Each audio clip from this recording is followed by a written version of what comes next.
বেশিরভাগই 1 নম্বর উদ্দেশ্যটা হচ্ছে কিভাবে উপার্জন করবে।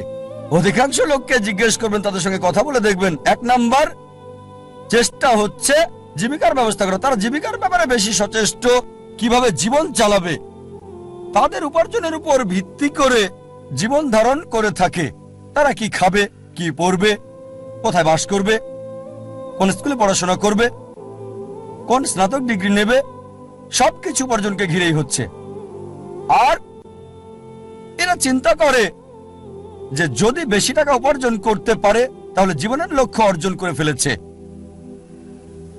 যেমন আমি যথাযথ হওয়ার উদাহরণ দিলাম। আমাদের অধিকাংশই কি করি, পাখির চোখ নিশানা না করে কি করি, আমরা শূন্যে গুলি করে দিই আর চারপাশের বিষয়গুলো টেনে আনি নিশানা ছাড়াই গুলি করে দেই। কোনো একটা বিষয়ে গ্রাজুয়েশন করি, তারপর যখন বলা হয় কেন এই কোর্স নিয়েছো তুমি,